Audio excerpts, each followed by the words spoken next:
தெளிவுறவே அறிந்திடுதல், தெளிவு தர மொழிந்திடுதல், சிந்திப்பார்க்கே கழிவளர உள்ளத்தில் ஆனந்த கனவு பல காட்டல், கண்ணீர் துளிவர உள்ளுருக்குதல் என்கின்ற பாரதியினுடைய வரிகளுக்கேற்ப இங்கே இத்தனை அம்சங்களோடு ஒரு கலை இலக்கியரவை சிறப்பாக நடத்தி கொண்டிருக்கக்கூடிய திருத்துறைப்பூண்டி சாமுயேசா தோழர்களுக்கும் மற்றும் இந்த நிகழ்ச்சியிலே கூடியிருக்கக்கூடிய இந்த பகுதியைச் சேர்ந்த பெரியோர்களுக்கும் தாய்மார்களுக்கும் என் அன்பான வணக்கங்கள். தமிழ்நாடு முற்போக்கு எழுத்தாளர் கலைஞர் சங்கம் தமிழ்நாடு முழுவதும் இந்த ஆண்டு 200 கலையிரவுகளை நடத்துவது என்று எங்களுடைய மாநில குழுவில் முடிவு செய்தோம். அப்படி ஒரு அறைகூவலை கொடுத்தவுடன் தமிழ்நாட்டில் தாமுயேகாசாவிற்கு 39 மாவட்டங்களில் அமைப்பு இருக்கிறது. 39 மாவட்டங்களில் இருக்கக்கூடிய அமைப்புகள் சேர்ந்து 200 கலையிரவுகளை நடத்த வேண்டும் என்று நாங்கள் அறைகூவல் கொடுத்தவுடன் ஒரே ஒரு மாவட்டத்தில் இருந்து மட்டும் 10 கலையிரவுகளை நடத்துவது என்று முடிவெடுத்தார்கள். அப்படியான மாவட்டம் தான் திருவாரூர் மாவட்டம். அந்த திருவாரூர் மாவட்டத்தினுடைய 2வது கலையிரவாக இன்றைக்கு திருத்துறைப்பூண்டி கலையிரவு வெகு சிறப்பாக நடந்து கொண்டிருக்கிறது. எனக்கு முன்பாக பேசிய தோழர் ஆதவன் அவர்கள் பல விஷயத்த சொன்னார். ரொம்ப குறிப்பாக நீங்கள் ஒரு சின்ன கதையிலிருந்து சொல்லலாம் அப்படின்னு தோணுது. நம்ம எல்லாருமே ஐஸ்கிரீம் சாப்பிட்ருக்கோம் இல்லையா? ஐஸ்கிரீம் நமக்கு எவ்வளவு பிடிச்ச உணவு, ரொம்ப பிடிச்ச உணவு. குழந்தைங்களுக்கு ரொம்ப பிடிக்கும், பெரியவங்களுக்கும் ரொம்ப பிடிக்கும்.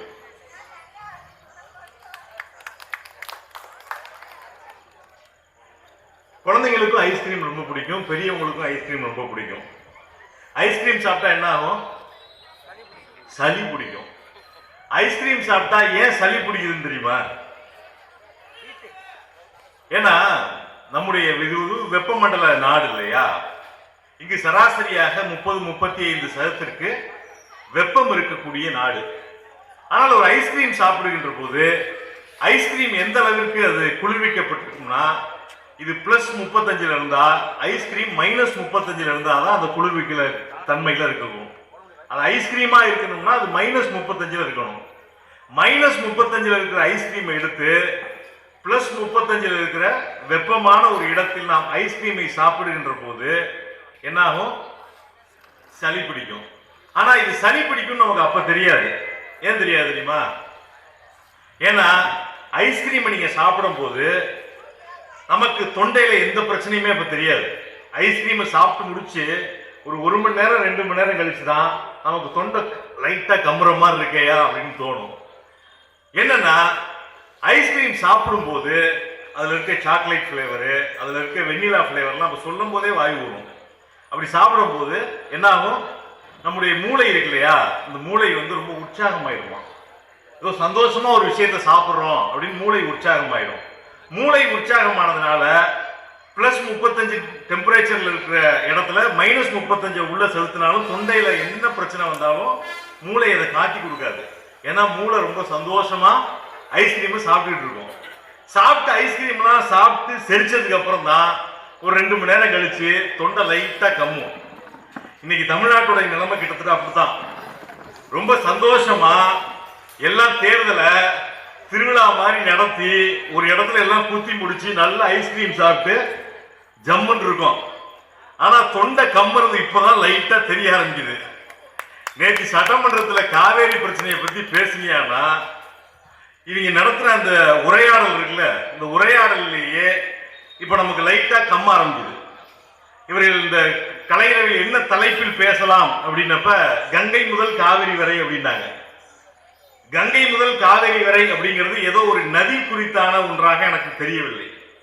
அது இந்த நாட்டினுடைய பன்முகத்தன்மை குறித்து ஒரு பார்வையாக எனக்கு படுகிறது. ஏன்னா கங்கை நதிதான், காவேரி நதிதான், கரெக்ட் தானே? நீங்க இந்தியாவுடைய ஆட்சியாளர்களுக்கு சொன்னா கங்கை நதிம்பாங்க, காவேரி நதிம்பாங்க. அதுவும் இவங்க இருக்காங்களே, இவங்க கங்கையும் காவேரியும் வெறும் நதின்னு சொல்ல மாட்டாங்க, புனித நதி அப்படிம்பாங்க. ரெண்டுமே கிட்டத்தட்ட தண்ணி ஒடியாடுறது தானே அப்படின்னு நம்ம நினைப்போம். ஆனால் இந்தியா எவ்வளவு பன்மையாக இருக்கிறது என்பதற்கு இந்த 2 நதிகளுடைய பெயர்களே உதாரணமா சொல்லலாம். இங்கே தேசிய கல்விக் கொள்கை குறித்து தோழர் பேசிட்டு போனாங்க. தேசிய கல்விக் கொள்கையினுடைய ஆபத்து என்பது ஏதோ பிஜேபி கொண்டு வந்ததுனால நம்ம எதிர்க்கிறோம் அப்படின்னு நினைச்சுக்கிட்டு இருக்கோம். உண்மையில் அது அல்ல. இது கங்கை காவிரி பிரச்சனை தான். அது கங்கை என்கின்ற நதி எப்படி உருவாகிறது, காவிரி என்கின்ற ஒரு நதி எப்படி உருவாகிறது என்பதை நாம் கொஞ்சம் அப்படியே பொருத்தி பார்க்கணும். கங்கை உருவாகக்கூடிய இடம் இது சிவபெருமான் தலைன்னு சொல்லக்கூடாது. கங்கை எங்கேருந்து உருவாகுது? அது பனிமலையில் இருந்து உருவாகக்கூடிய ஒரு நதி. பனிமலை உருகி வரக்கூடிய ஒரு நதி தான் கங்கை. அதனாலதான் அது வந்து வற்றாமல் ஓடிக்கொண்டிருக்கக்கூடிய ஒரு ஜீவ நதியாக கங்கை இருக்கிறது. காவிரி எங்கிருந்து வருகிறது? எங்க உருவாகிற இடம் இது? குடகுமலை. குடகுமலை இங்க நம்ம கிட்ட இருக்கக்கூடிய நம்ம வங்காள விரிகுடா இருக்கு இல்லையா, இந்த வங்காள விரிகுடால ஒரு காத்து அடிக்கும். அந்த காத்துக்கு ஒரு பேர் இருக்கு. அது மாதிரி வங்காள விரிகுடாக்கு அந்த பக்கத்தில் இருக்கக்கூடிய அரேபிய கடல்ல ஒரு காத்தடிக்கும். அதுக்கு ஒரு பேர் இருக்கு. இங்க அடிக்கிற காத்துக்கு என்ன நம்ம பேரு? நம்ம பக்கத்து ஊருக்காரர் தான் சக்தி சூர்யான்னு ஒருத்தர் இப்ப லண்டன்ல இருக்காரு. அவர் ஒரு நாவலே அந்த பேர்ல எழுதியிருக்காரு. கொண்டல் அப்படின்னு ஒரு பேர்ல எழுதியிருக்காரு. கொண்டல் அப்படின்னா வங்காள விரிகுடா பகுதியில் அடிக்கக்கூடிய காற்றிற்கு பெயர் கொண்டல் என்று பெயர். இந்த பக்கத்து, அதாவது இந்தியாவினுடைய கிழக்கு புறம் அடிக்கக்கூடிய காற்றிற்கு பெயர் கொண்டல் என்று பெயர். இந்தியாவினுடைய மேற்கு கடற்கரையில் அடிக்கக்கூடிய காற்றிற்கு பெயர் கொடை என்று பெயர். அந்த கொடை என்பதிலிருந்து வரக்கூடியதான் குடகு. அந்த குடகில் இருந்து வரக்கூடியதான் காவிரி. கொஞ்சம் யோசிச்சு பாருங்க. அங்க பனி உருகுனா கங்கை வந்துடும். இங்க ஏதாவது பனி உருகுமா? அப்ப இந்த ஆறு எப்படி வருகிறது? இந்த ஆறுக்கு ஒரு பல கோடி ஆண்டுகள் வரலாறு என்பது இருக்கிறது.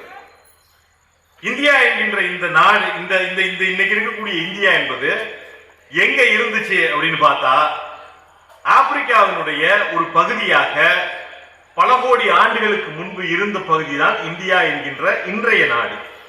கொஞ்சம் கொஞ்சமா ஆப்பிரிக்கால இருந்து பிச்சுக்கிட்டு வந்த இந்த நாடு அப்படியே கொஞ்சம் கொஞ்சமா நகர்ந்து ஆசியாவினுடைய தட்டோடு சேர்ந்து மோதுகின்ற போது உருவான மலை தான் இமயமலை. இமயமலை இமயமலை அதனாலதான் இளமையான மலை அப்படின்னு சொல்லுவாங்க. எங்க தோழர் தமிழ்ச்செல்வன் பல இடங்கள்ல பேசும்போது சொல்லுவார், இமயத்தில் இருந்து கல் எடுத்துட்டு வந்து கண்ணகிக்கு சிலை வைத்தான் யாரு? இமயவரம்பன் அப்படின்னு நம்ம தமிழ் இலக்கியங்கள் சொல்லிக்கிட்டே இருக்கும். இமயத்தில் இருக்கக்கூடிய கல்லை வச்சு அம்மி கூட செதுக்க முடியாதுன்னு. காரணம் என்னன்னா இமயமலை இளமையான மலை. இப்படி மோதனோட உருவான மலை என்பது இன்றைக்கும் இமயமலை ஒவ்வொரு நாளும் வளர்ந்து கொண்டிருக்கக்கூடிய மலையாக இருக்கிறது. எவரெஸ்ட் சிகரம் அதனுடைய வளர்ச்சியை நிப்பாட்டல. இன்னைக்கும் அது மோதி மோதி வளர்ந்துகிட்டே இருக்கு. வளர்றதுனால பனி கூடிக்கிட்டே இருக்கு. பனி கூடுறதுனால உருகி ஆறு வந்துகிட்டே இருக்கு. ஆனால் நம்முடைய மேற்கு தொடர்ச்சி மலை பகுதியில் இருக்கக்கூடிய இந்த குடகு மலை இருக்கு இல்லையா, இந்த குடகு மலை ஆப்பிரிக்காவில் இருந்து பீத்து வந்த, எப்ப ஆப்பிரிக்காவில் அது என்ன மலையா இருந்துச்சோ அதே மலை அப்படியே இந்தியாவாக வருகின்ற போதும் அந்த மலை இருக்கு. அதனாலதான் இது ரொம்ப கடினமான மலை. இந்த மலையில 4 அடுக்குகள் இருக்கிறதா சுற்றுச்சூழல் ஆய்வாளர்கள் சொல்றாங்க. மலைக்கு ஒரு அடுக்கு கிடையாதான். கொஞ்சம் யோசிச்சு பாருங்க. கீழே ஓடுற ஆறு தான் நமக்கு தெரியும். ஆனா இந்த ஆற்றுக்கு மேல அது என்னவா இருக்கு அப்படின்னு பார்த்தா, கொஞ்சம் மலை அடிவாரத்தில் இருக்கக்கூடிய காடுகள், நம்முடைய தமிழ் இலக்கியத்தில் வரக்கூடிய முல்லை நிலம். அதற்கு மேல நீங்க கொஞ்சம் போய் பார்த்தீங்கன்னா அதுக்கு மேல இருக்கக்கூடிய காடுகள் என்னவா இருக்கும்? கொஞ்சம் அடர்த்தியான உயரமான மரங்கள் கொண்ட காடுகள். அதற்கு மேல போய் பார்த்தீங்கன்னா வெறுமன புல்வெளியா இருக்கும். இந்த 4 அடுக்கு காடுகள்ல இந்த 4வது அடுக்கு மேல இருக்கு இல்லையா, அங்க எப்போதும் மழை பெஞ்சுக்கிட்டே இருக்குமா. இந்த பெஞ்சுக்கிட்டே இருக்க மழைய நம்ம வீட்டில் இருக்கக்கூடிய ஸ்பான்ஸ் எப்படி பிடிச்சி இந்த தண்ணியை வச்சுக்குதோ, அதுபோல் மேலே இருக்கக்கூடிய அத்தனை சமதளமான புல்வெளிகள் இருக்கக்கூடிய தமிழ்நாட்டினுடைய மேற்கு தொடர்ச்சி மலையில் இருக்கக்கூடிய தென்னிந்தியாவினுடைய மேற்கு தொடர்ச்சி மலை, இந்த மலை அப்படியே வாங்கி வச்சுக்கிட்டு கொஞ்சம் கொஞ்சமா கொஞ்சம் கொஞ்சமா கொஞ்சம் கொஞ்சமா அப்படி அனுப்புற தண்ணி தான் நம்முடைய காவிரி. கொஞ்சம் யோசிச்சு பாருங்க. ஒரு தேசிய கல்விக் கொள்கையை பத்தி பேசணும்னா, பொதுவா இன்னைக்கு இவங்க இந்தியாவில் வந்து ஒரு எழுதப்படாத ஒரு சட்டம் இன்னைக்கு அமுல்படுத்திக்கிட்டே இருக்காங்க. இந்தியா என்பது ஒரு நாடு அப்படின்னு சொல்லிக்கிட்டே இருக்காங்க. நம்முடைய அரசியல் சாசனமே இந்தியா என்பது ஒரு நாடு என்று சொல்லவில்லை. ஒரு நாடா இருக்கும்போது இந்தியாவில் இருக்கக்கூடிய எல்லாம் ஒன்னா தானே இருக்கணும்னு, எப்படி ஒரு தேர்தல், ஒரே நாடு, ஒரே தேர்தல், ஒரே மதம் அப்படின்னு ஒரே ரேஷன் கார்டு, ஒரே சுடுகாடு அப்படிங்கிற லெவலுக்கு வந்தாங்களோ அதே போல் இன்றைக்கு ஒரே கல்வி என்று சொல்கிறார்கள். கொஞ்சம் யோசிச்சு பாருங்க, கங்கையும் காவிரியும் கொஞ்சம் நினைச்சு பாருங்களேன். கங்கை கரையில் பிறந்த ஒரு குழந்தை நதி எப்படி உருவாகிறதுன்னு படிக்கணும்னா எப்படி படிக்கணும்? பனியிலிருந்து உருகி வருவதாக அந்த குழந்தை படிக்கணும். காவேரி கரையில அதே நதியை படிக்கின்ற குழந்தை பனியிலிருந்து உருகி வரக்கூடியதுதான் நதின்னு படிச்சிட முடியுமா? இதுக்கு எத்தனை தேவைப்படுது பாருங்க. 4 அடுக்கு இருக்குடா எங்க ஊர்ல. 4 அடுக்குலையும் மழை வேற வேற மாதிரி பெய்யும். அந்த மழையெல்லாம் தேக்கி வச்சு அது ஊத்தாக்கி அப்படியே உடியாரக்கூடிய நதி என்பதை தென்னிந்தியாவில் இருக்கக்கூடிய மேற்கு தொடர்ச்சி மலையில் இருக்கக்கூடிய மக்களுக்கு நதியினாலே வேற. ஏன்னா நீங்க சொற்கள் இருக்கு இல்லையா, ஒவ்வொரு மொழியில் இருக்கக்கூடிய சொற்களை வைத்துத்தான் அந்த மொழியில் அது எவ்வளவு பயன்பாட்டில் இருக்கிறது என்பதை நாம் எடுத்துக்கலாம். ஒரு உதாரணத்திற்கு தமிழ்நாட்டிலே நாம் பயன்படுத்தக்கூடிய சொற்கள்ல பனின்னு ஒரு சொல் என்ன இருக்கும்? பனின்னு ஒரு சொல் இருக்கும். பனினா என்ன? பனி, அது வேலை. கொற்ற பனி. பனினா நமக்கு என்ன தெரியும்?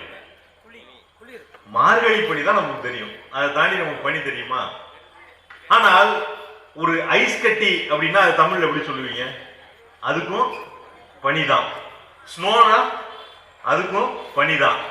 ஆனால் தமிழ்நாட்டில் ஏன் பனிங்கிற சொல் அத்தனை இல்லை?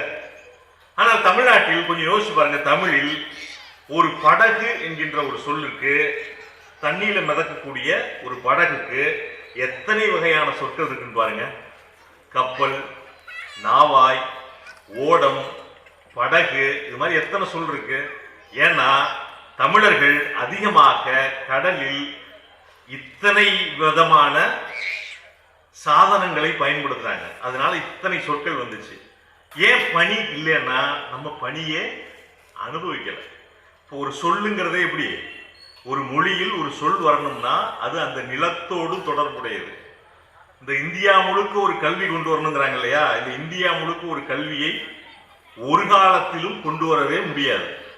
கல்வியே இந்தியா முழுக்க கொண்டு வர முடியாதுன்னா இந்தியா முழுக்க ஒரு கீதத்தை பாடிட முடியுமா? இந்தியா முழுக்க ஒரு தேசிய பாடல் இருக்க முடியுமா? ஏன்னா மிரட்டுறாங்க. ஆகஸ்ட் 15 வரப்போகுது. நிறைய வாத்தியாருங்க தான் டொனேஷன் கொடுத்துருக்கிறதா நம்முடைய பொருளாளர் ரொம்ப பெருமையா சொன்னாரு. இந்த வாத்தியாருங்கெல்லாம் அதை கேட்டுக்கிட்டு இருப்பீங்க, அவங்களுக்கு சேர்த்துதான் சொல்றோம். என்னன்னா இன்றைக்கு இந்திய அரசு அவசரமாக ஒரு சட்டத்தை நாடாளுமன்றத்தில் நிறைவேற்றி இருக்கிறது. ஜூலை கடைசி வாரத்துல நாட்டில் எவ்வளவு பிரச்சனை இருக்குது. டெல்லியில் நடந்த போராட்டத்திலே மாணவர்கள் இதுவரை இல்லாத அளவிற்கான அடக்குமுறைகளை சந்தித்திருக்கிறார்கள். காஷ்மீரிலே அங்கே இருந்த தீவிரவாதிகளை ஒடுக்குவதற்காக பயன்படுத்தப்பட்ட, அங்கே தீவிரவாதிகள் இல்லைங்கிறது கதை வேற, அது தனி. ஆனால் அந்த தீவிரவாதிகளை ஒடுக்குவதற்காக பயன்படுத்தப்பட்ட குண்டுகளை போராடுகின்ற மாணவர்களுக்கு எதிராக தாக்கிய டெல்லி காவல்துறை குறித்து நாடாளுமன்றம் விவாதித்திருக்கலாம். இன்றைக்கு போரின் காரணமாக அன்றாடம் நமக்கு கிடைக்கக்கூடிய சமையல் எரிவாயு உள்ளிட்ட அத்தனை பிரச்சனைகள் குறித்து நாடாளுமன்றம் விவாதித்திருக்கலாம். இந்த நாட்டில் தோழர் சொன்னதை போல 159 தேர்வு தாள்கள் இன்றைக்கு கசிய விடப்பட்டு, திட்டமிட்டு கசிய விடப்பட்டு, அது கசிஞ்சு இல்லை, திட்டமிட்டே கசிய விடப்பட்டு. ஏன்னா அது ஒரு தொழில். ஒரு ஆள் டாக்டருக்கு படிக்கணும்னா இன்றைக்கு இருக்கக்கூடிய சூழலில் ஒரு கோச்சிங் சென்டர்ல சேர்ந்தா படிக்க முடியும். ஏனென்றால் கடந்த ஆண்டு நீட்டில் தேர்வு செய்த தமிழ்நாட்டினுடைய 50 மாணவர்களை எடுத்து நீங்கெல்லாம் எங்கிருந்து படித்து வரீங்க அப்படின்னு ஒரு கணக்கு எடுத்தாங்க. அதுல 38 மாணவர்கள் 2வது ஆண்டு 3வது ஆண்டு +2 முடித்த பிறகு ஒரு கோச்சிங் சென்டரிலே சேர்ந்து 5 to 10 லட்சம் ரூபாய் வரை செலவு செய்து படித்த மாணவர்கள் தான் நீட்டில் வந்த முதல் 50 மாணவர்கள் தமிழ்நாட்டில் இருக்காங்க. கொஞ்சம் யோசிச்சு பாருங்க. ஒரு 5 to 10 லட்சம் ரூபாய் செலவு பண்ணாதான் நீங்க நீட்டில் அதிக மார்க் எடுத்து டாக்டர் ஆக முடியும். 5 to 10 லட்சம் ரூபாயை செலவு பண்ணி 2-3 வருஷம் படிக்கிறதுக்கு பதிலா ஒரு 10 லட்சம் ரூபாய் காசை கொடு, உனக்கு ஒரு கொஸ்டின் பேப்பரை அவுட் பண்ணி விடுறேன்னா, இது திட்டமிட்டு செய்யப்பட்ட ஒரு வணிகம். இந்த வணிகத்தை அவர்கள் திட்டமிட்டு செய்யறாங்க. இந்த திட்டமிட்டு செய்யக்கூடிய அந்த வணிகத்தின் விளைவாக நடக்கக்கூடிய விவாதம் குறித்து நாடாளுமன்றம் பேசியிருக்கலாம். ஆனா நாடாளுமன்றம் எது குறித்து பேசினுச்சு? ஒரு அவசரமாக நாட்டினுடைய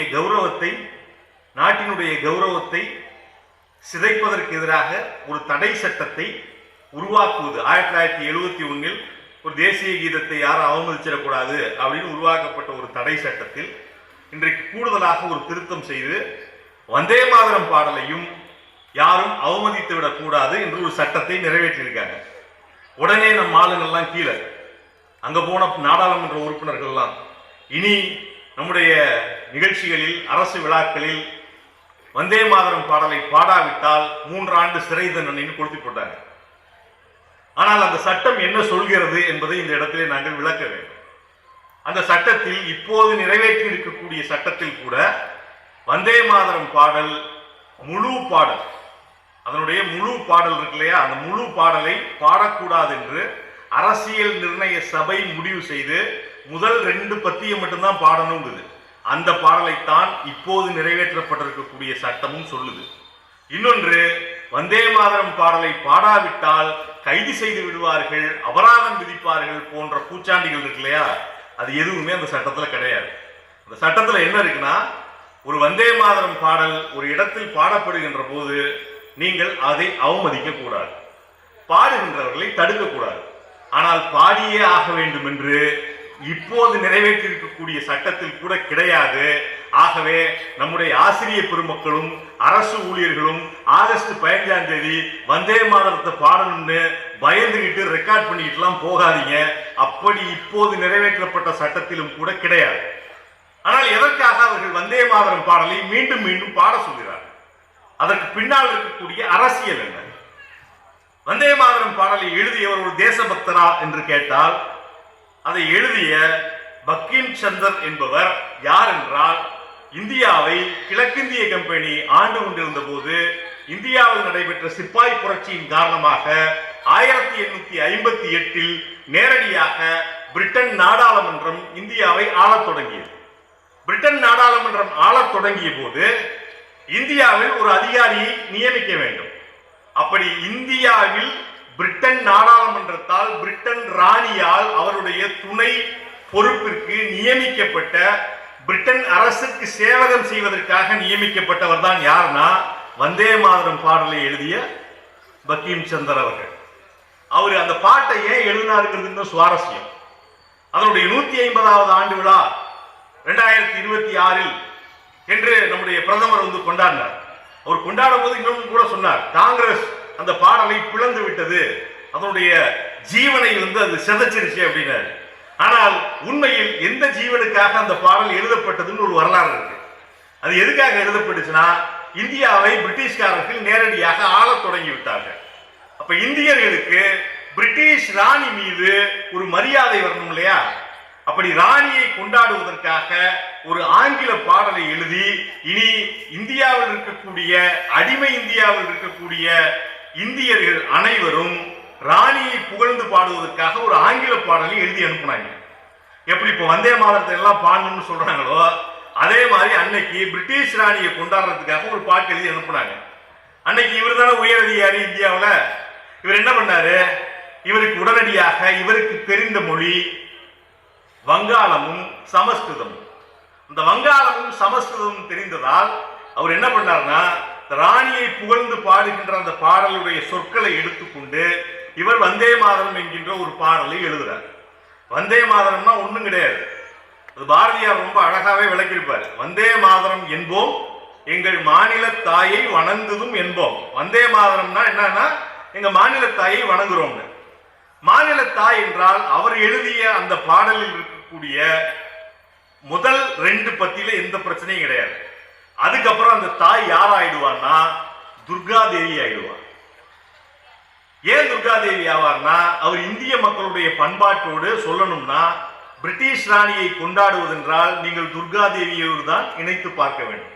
ஏனென்றால் இந்திய மக்களுக்கு அது கிறிஸ்தவத்தில் சொல்வதை போல தேவனுடைய தூதுவர்கள் அல்ல மன்னர்கள். இங்கே துர்கையினுடைய தூதுவர்கள் என்று வங்க மக்கள் நம்பினார்கள். நம்ம தமிழ்நாட்டு மக்கள் இல்ல, ஆனா வங்கத்தில் இருக்கக்கூடிய மக்களுக்கு துர்கை தான். இன்னும் சொல்ல போனால் அந்த பாடல் எழுதப்பட்டதே யாருக்கென்றால், அன்றைக்கு இருக்கக்கூடிய வங்க மாகாணம் என்று சொல்லப்படுகின்ற இன்றைய மேற்கு வங்கம், இன்றைய பங்களாதேஷ், இன்றைய ஒரிசா, இன்றைய பீகார் உள்ளிட்ட பகுதியில் இருக்கக்கூடிய 7 கோடி மக்களை மட்டுமே குறிக்கக்கூடிய பாடல் தான் அது. அன்னைக்கு இந்தியாவினுடைய மக்கள் தொகை 7 கோடி அல்ல, ஏறக்குறைய 25 கோடி மக்கள் தொகை. 25 கோடி மக்கள் குறித்து அந்த பாடல். இந்த பாடல் எப்ப பிரபலமாகுது அப்படின்னு கேட்டா, வங்கத்தை 1905 2ஆக பிரிக்க வேண்டும் என்று கர்சன் பிரபு முடிவெடுக்கிறார். அப்போது வங்கத்தில் இருக்கக்கூடிய மக்கள் அதற்கு எதிராக கொந்தளித்து போகின்ற போது அவர்களுக்கு இந்த பாடல் உத்வேகமாக இருக்கிறது. ஏனென்றால் அது வங்க மொழியில் இருக்கிறது. வந்தே மாதரம் என்போம், வந்தே மாதரம் அப்படின்னு ஒரு வரியை சொன்னா வங்க மக்கள் தங்கள் மொழியில் என் மண்ணை தொட்டு வணங்குன்னு சொல்லும் போது ஏன் மண்ணை 2ஆ பிரிச்சிடாதங்கும் போது இயல்பா எடுத்துச்சு.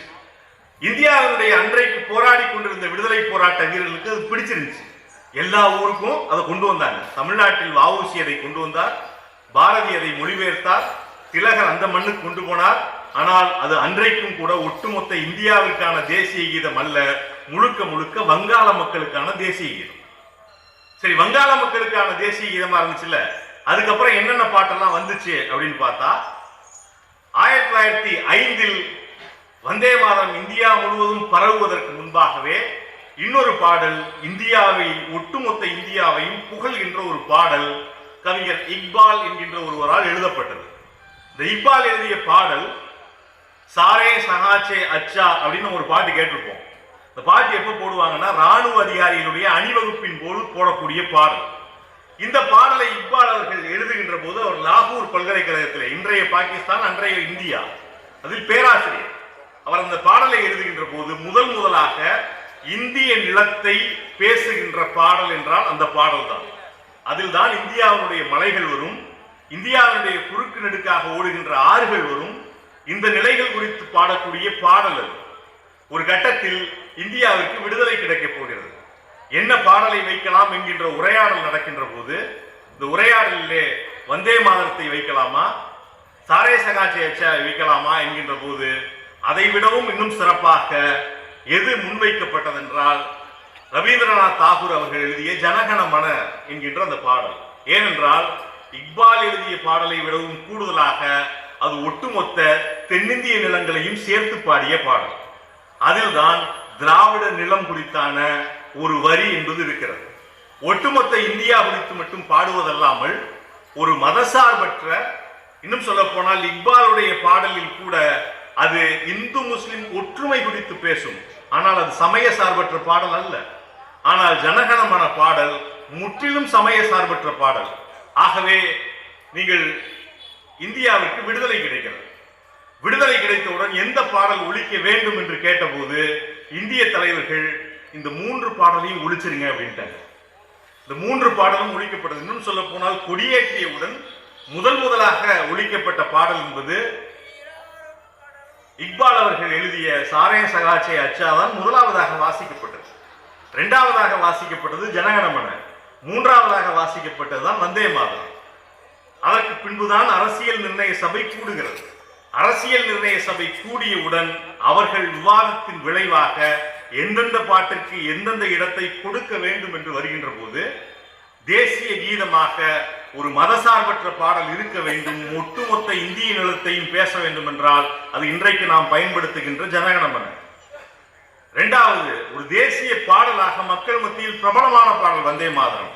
ஆனால் அந்த பாடலினுடைய 2 பத்திகள் மட்டும்தான் பாடப்பட வேண்டும் என்று நம்முடைய அரசியல் நிர்ணய சபை நிர்ணயித்திருக்கிறது. 3வது, நீங்கள் சாரே சகாச்சே அச்சாவை எழுதிய கவிஞர் இக்பால் அவர்கள் 1938 இறந்து விட்டார். அவர் பாகிஸ்தான் நிலத்தில் பிறந்தவர். ஆனால் அதற்காக அவரை ஒதுக்கிவிடக் கூடாது. அது ஒட்டுமொத்த மக்களையும் தட்டி எழுப்பிய பாடல்.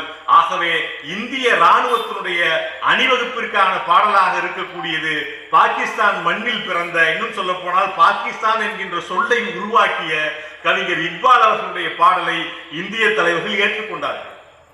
அவ்வளவு ஒற்றுமையாக இந்தியாவுடைய வடிவமைப்பு செய்து கொடுத்தார்கள். ஆனா இன்னைக்கு ஒரு சட்டத்தின் விளைவாக அதை மிரட்ட பார்க்கிறாங்க. அதை விட கொடுமை என்ன தெரியுமா? தமிழ்நாட்டினுடைய மிக மூத்த தலைவர்கள் கவர்னருக்கு இறைஞ்சி கேட்டு ஒரு கடிதம் எழுதியிருக்கிறார்கள். எப்படியாவது தமிழ்தாய் வாழ்த்தை முதலாவதாக பாடுவதற்கு நீங்கள் ஆவண செய்ய வேண்டும் என்று. ஒரு 4 மாதத்திற்கு முன்பு இந்த மாநிலத்திலே இப்படி ஒரு கவர்னரை இறைஞ்சி கேட்கின்ற சூழல் இருந்திருக்கிறதா என்பதையும் நாம் பரிசீலித்து பார்க்கணும். ஏன்னா நம்ம எல்லாரும் சந்தோஷமா ஐஸ்கிரீம் சாப்பிட்டோம். இந்த ஐஸ்கிரீம் சாப்பிட்டப்போ நமக்கு தொண்டையில எந்த பிரச்சனையும் இல்லை. இப்ப 2 மாசம் ஆனதுக்கு அப்புறம் கொஞ்சம் கொஞ்சமா லைட்டா கம்ம ஆரம்பிக்குது. கம்ம ஆரம்பிக்கும் போதே டாக்டர் போய் ஒழுங்கா பார்க்கலன்னா நாளைக்கு இந்த தொண்டை கரகரப்பு அதோட நிக்காது. அதுக்கப்புறம் தொண்டையில நாக்கு வளரும், பேச முடியாம போகும், கடைசியா கொண்டு போய் படுக்க வச்சிருவாங்க. ஆகவே இது போன்ற சூழலில் இருந்து தமிழ்நாட்டை பாதுகாக்க வேண்டியது தாமுயேகாசா உள்ளிட்ட அமைப்புகளுடைய கடமை. நம்முடைய சட்டமன்ற உறுப்பினர்கள் கூறியதைப் போல நிறைய எதிர்பார்க்கிறோம் என்றார். அவர் எதிர்பார்த்த அத்தனையும் எங்களால் பூர்த்தி செய்ய முடியுமா என்று தெரியாது. ஆனால் எதிர்பார்த்த அத்தனைக்குமாய் பூர்த்தி செய்வதற்கான முயற்சிகளில் தாமுயேகாசா ஈடுபடும் என்று கூறி விடைபெறுகிறேன். நன்றி, வணக்கம்.